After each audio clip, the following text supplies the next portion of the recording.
باجاروکا باتمان حسکیفه کو دیروکا وی کو آن حال سر لیکولین هاتیه کرن دیگه هجه دفدوه 8000 ساله.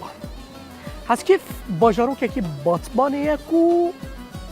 پایتختی ج مدنیت ارتوکیا را کریه. بشکفتین خواه بمالین خواه به همو شنوارین خواه شخوا وک تابلو اکی دیروکیه. لمخابن بشته کو بریارا چکرنا بندا یا جی ستا السوی هاتا کرن نا حسکیف جه چارنوسا خورا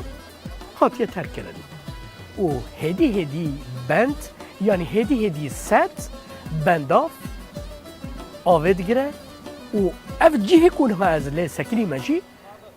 ده پشته سال و نیوان بکه و بنی آوه کل ها حسکیف کو پای تختیج ارتوکیا را کریل هم بری مدخویه و کل ها دیروکیه و آنها جیه ریگه که دوه داره دا چکرنه یعنی او جیهن کودها دوزر و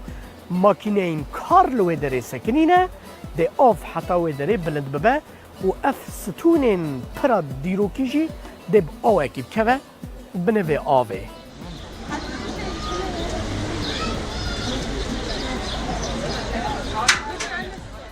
جبر بارینا زده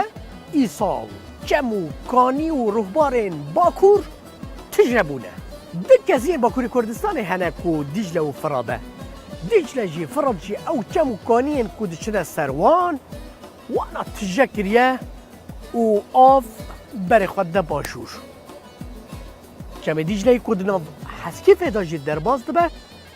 هاتیه آستا هری بلند ایسال و کون بینن لی اف نتشتکیه جبر چه؟ جبر کو پشت سال و ریوان و کو بگود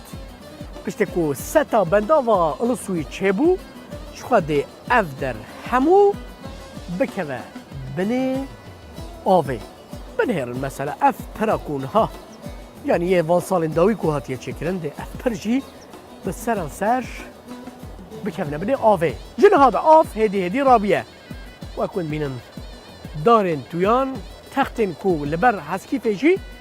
نها هدی کتره بن آوا زده